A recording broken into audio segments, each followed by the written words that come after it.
Et on est près de chez vous ce matin avec la Foire de Paris, un concours qu'on est fier d'avoir en France, le fameux concours Lépine. Bonjour Barbara Doré. Bonjour à vous. Merci beaucoup d'être avec nous ce matin. Vous êtes la directrice générale du fameux concours Lépine qui fête ses 125 ans.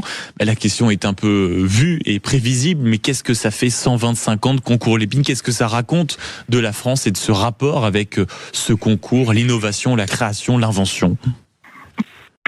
Eh bien, écoutez, qu'est-ce que ça raconte? Une vie entière, plus d'un siècle, c'est fascinant. Pour vous répondre, je crois réellement depuis 1901, je crois que le concours Lépine évolue avec la société française et réciproquement également, puisque l'invention, c'est répondre à un besoin. Et je crois que dans les allées du concours Lépine, depuis ces 125 ans, ont été vraiment vus différents types d'inventions, du stylo à billes, des lentilles de contact, jusqu'à ces dernières années, par exemple un frein pour fauteuil roulant mécanique. Je crois que c'est ça en fait, apporter une réponse à la société, améliorer son quotidien. Et je pense de temps en temps révolutionner les usages. Aujourd'hui, quand on parle du concours Lépine, on pense forcément au mot invention. Aujourd'hui, pour vous, Barbara Doré, c'est quoi une bonne invention? Une bonne invention, je pense qu'il faut avoir quelques ingrédients. Savoir repérer et vraiment anticiper ce qu'on souhaite amener entre guillemets sur le marché immédiatement.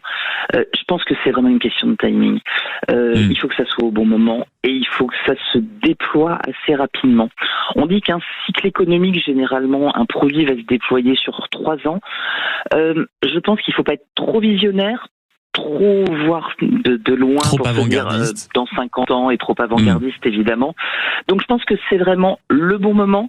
La chose à laquelle personne n'avait pensé, où généralement les gens se disent mais quoi, ça n'existait pas avant. Vous voyez un petit peu cette surprise-là est immédiat en fait. Et quand on rentre au concours Lépine en 2026, là dans les prochains jours, qu'est-ce qu'on doit s'apprêter à voir? Parce que vous avez fait tout à l'heure un petit historique des inventions qui avaient marqué les précédentes éditions. Là, dans les couloirs, dans les différents exposants, dans ceux qui se ont mis les mains dans le cambouis pour inventer des choses, quelles sont les inventions étonnantes qui vont, même si elles ne remportent pas le concours, en tout cas marquer des esprits? Écoutez, on en a 205 de présentés, c'est beaucoup cette année, mais je pourrais vous dire de passer par la piste d'essai qu'on a mis en place pour que les visiteurs puissent essayer toutes les inventions qui roulent, dont des skis électriques sur roues tout terrain. Ah oui, ça c'est pas mal. Quand même assez surprenant. Mais vous avez également sur l'univers connecté Yomi, qui est un robot en fait qui va reconnaître, si vous avez un chat par exemple, qui va reconnaître votre chat et être capable de lui donner à la fois sa pâtée et ses croquettes. Donc on passe de différents univers, c'est ça qui est magnifique au concours Lépine, puisqu'on vraiment c'est comparer l'incomparable. Mais vous avez aussi Balcoa dans un autre domaine. Si vous avez un jardin, un balcon, comme son nom l'indique, Balcoa, et non un jardin évidemment, vous pouvez l'agrandir en y installant une table qui ne va pas prendre de place et que vous raccrocherez à nouveau sur ce balcon. Bref, des choses pratiques, de la transition énergétique et puis je crois pas mal de mobilité également. Au confort, oui, vraiment, c'est ça. Aux choses innovantes pour s'occuper des animaux, comme vous l'avez esquissé à l'instant, Barbara Doré, en rappelant que vous êtes la directrice générale de ce fameux concours Lépine.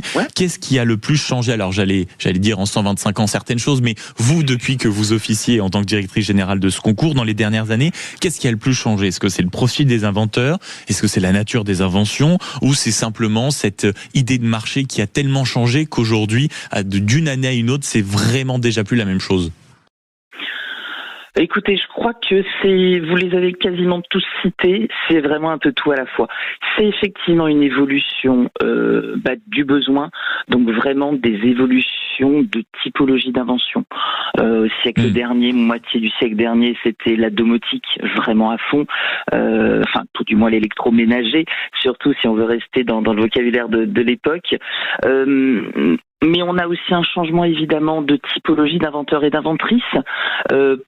Peut-être parfois une baisse de la moyenne d'âge, mais aussi des inventeurs et des inventrices qui sont devenus maintenant chefs d'entreprise, parce que pour justement mettre une invention sur le marché, il faut répondre à quelques conditions économiques, qui est très certainement également de créer à minima sa micro-entreprise. Ouais. Et je pense qu'on n'invente plus en 2026, évidemment, comme on inventait en 1901.